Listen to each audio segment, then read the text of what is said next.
संजय कुमार ढवळे, बुलढाणातील लोणार तालुक्यातील शारा गाव. प्राथमिक शिक्षण जिल्हा परिषदेच्या शाळेमध्ये DEDचं शिक्षण घेतलं. Degree BA. आता तहसीलदार या पदावर. मी संजय कुमार ढवळे यांना विनंती करतो की त्यांनी त्यांचं मनोगत व्यक्त करावं.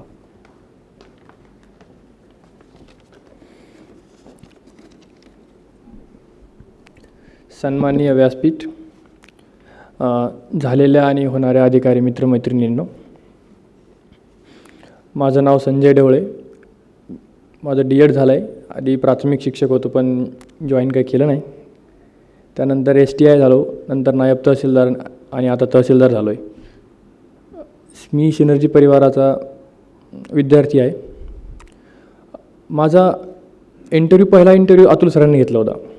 म्हणजे आयुष्यातला पहिला इंटरव्ह्यू होता माझा तो.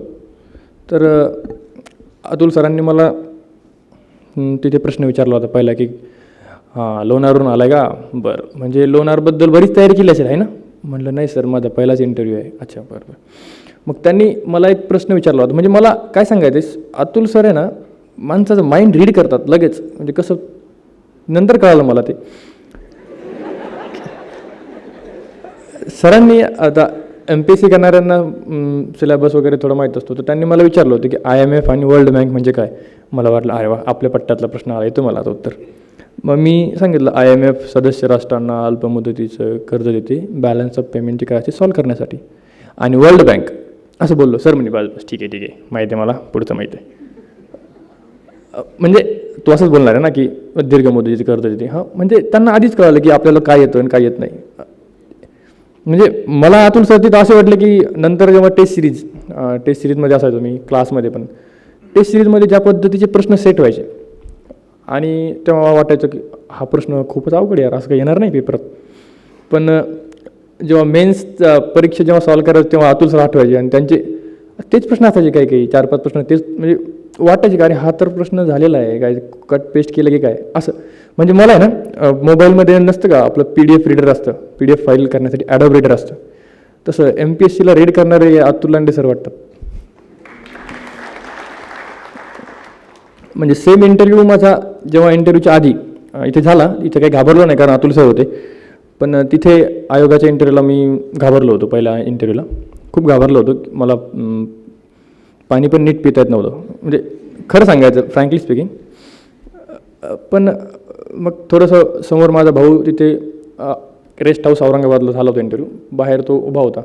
मग मला त्याला बघितलं की मला थोडंसं वाटलं की अरे यार, आता आपण जर घाबरलो 15 मिनटात, त्या 15 मिनटात आपलं फ्युचर ठरणार आहे. आणि इथे जर घाबरलो आपण तर आत्तापर्यंत आपल्याला ज्यांनी शिकवले, आई वडील भाऊ बहिणी, एवढे कष्ट घेत आहेत आणि आपण यांना घाबरतोय. मान्य मोठे लोक असतात, 3 जण असतात, सिनियर लोक असतात वगैरे, पण आपली पूर्ण वाट लागून जाईल. मग मी कॉन्फिडन्स जमा केला आणि दरवाजाच्या बाहेर असलेला संजय आणि दरवाजाच्या आत गेलेला संजय, दोन्हीमध्ये खूप डिफरन्स जाणवला. आणि जेव्हा माणसाची घाबरते ना, तेव्हा फक्त ईश्वर आठवतो माणसाला. मग मी देवाला थोडी प्रार्थना केली, वाचव बाबा. आत गेलो. तर जेव्हा आत गेलो तेव्हा खरंच एकदम फ्रीली बोलत होतो त्यांना मी. त्यांनी विचारलेले बरेच प्रश्न विचारले, त्यातले अतुल सरांनी तयार करून घेतले होते काही प्रश्न, त्यातलेच होते काही, त्यामुळे फायदा पण झाला. त्यांनी मला एक लास्ट क्वेश्चन विचारला होता की त्यांना थोडी पर्सनॅलिटी बघून त्यांनी विचारलं की का रे अधिकारी कसा असायला पाहिजे. मग मी त्यांना म्हटलं की सर, मला ते आठवलं, म्हणजे काही टॉपिक्स असतात, म्हणजे स्वच्छ, कार्यक्षम आणि असं कर्तव्यदक्ष, पॉझिटिव्ह अप्रोचवाला असले शब्द असतात काही म्हणजे पुस्तकी शब्द. मग मला म्हटलं ते नाही, असलं काय बोलणार नाही आपण आणि ते आपल्याकडून झेपणार पण नाही. आधीचा इंटरव्ह्यू झाला यंगरट आणि आता मोठे शब्द, चांगलं वाटणार नाही ते. मग मी म्हटलं सर, अधिकारी असं असायला पाहिजेत की लोकांना असं वाटायला पाहिजेत की हा आपल्यातलाच आहे आणि आपलेच कामं करायसाठी तिथं बसला आहे. त्यांना ते उत्तर भारी वाटलं आणि मग माझा इंटरव्ह्यू झाला. त्यानंतर नेक्स्ट इंटरव्ह्यू पण मी दिला, ज्यामध्ये आता तहसीलदार झालो आहे. लास्ट इयर नायब तहसीलदार झालो. तर यावेळेस मी बरेच असे व्यवस्थित उत्तरं तयार करून गेलो होतो आणि ते बऱ्यापैकी तेच प्रश्न विचारतात. म्हणजे असं थोडीशी भीती वाटते. पहिल्यांदा मला भीती वाटली होती, दिस टाईम भीती वाटली नाही.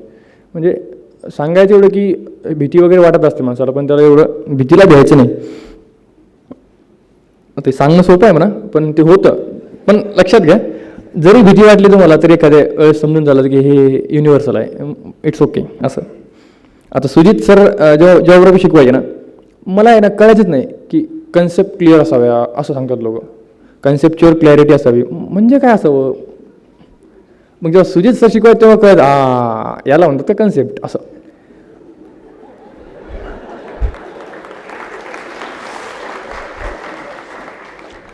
म्हणजे ते भूगोलसाठी ते सौदीचं पुस्तक आहे, ते आधी वाचून घ्यायचो, इतकं जड डोकं असं बोध व्हायचं त्यांना. तर मग ते जेव्हा सुजित सर शिकवायचे तेव्हा ते घुसायला लागलं डोक्यात, असं असं आहे का ते, बरं बरं. मग ते गाडी समोर समोर ढकलायला जायची. मग तसंच प्राजक्ता मॅडम HR शिकवायच्या, वसुंधरा मॅडम खूप प्रेमाने शिकवायच्या, असं बरं वाटतं जरा. उगाच फार असं काही नाही हाव असं, म्हणजे हार्डवूड केल्यापेक्षा प्रेमाने शिकवलं कधी पण चांगलं असतं असं मला वाटतं. आणि मला असं वाटतं घडलो मी माझ्या घडण्यामध्ये, काय घडलो बिडलो असं काही वाटत नाही, पण पास झालो आहे एवढंच आहे. तर मित्र, मला खूप चांगले मित्र मिळाले, म्हणजे अमूल्य ठेवा असतो तो, की म्हणजे माझे रूममेट विपुल भगत, सार्थक एरंडे, राहुल, माझा भाऊ विकी, आणि असे काही काही लोक म्हणजे मित्र पण खूप. आता रोहिणी मॅडम म्हणजे आता बोलतीलच, तुम्हाला जाणवेलच पॉझिटिव्ह अप्रोच काय असतो, त्यांच्याकडून बघायचा, त्यांच्याकडून शिकायचा, आणि त्या खरंच आहेत, फुल पॉझिटिव्ह असतात. एक स्वप्नील जाधव म्हणून मित्र आहे माझा, 21 वर्षाचा पोरगा आहे तो, 21. दिस टाईम क्लास 1 झाला आहे, डेप्टी शिव.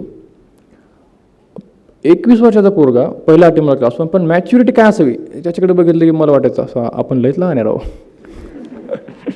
म्हणजे असं अजून एक अजय नास्ते म्हणून आहे, तो एकदम हरफन मौला, सदासुखी. त्याची 0 मार्कनी क्लास 1 गेली आहे, म्हणजे जेवढे मार्क्स क्लास 1ला लास्ट क्लास 1ला आहेत तेवढेच त्याला आहे, पण तो क्लास 2 झाला आहे. तरी पण त्याला असं काही गम नाही गेली क्लास 1 बसला रडत 8 दिवस, असं काही झालं नाही. तर म्हणजे किंवा इवन भालचंद्र यादव आणि गव्हाणे, असे खूप खूप चांगले चांगले मित्र मिळाले की ज्यांचं असं मला वाटायचं की हे कायम त्यांना बघून मी कायम त्यांच्याकडून काही काही शिकत राहायचो, आणि मी स्वतःमध्ये त्यांचे चांगले गुण घेत घेत घेत हळूहळू तुमच्यासमोर उभा आहे. मुद्दा असा आहे की MPSCचा अभ्यास करताना तो अभ्यास एन्जॉय करायला पाहिजे, करता पण येतो, एवढंच मला सांगायचं आहे. Thank you very much.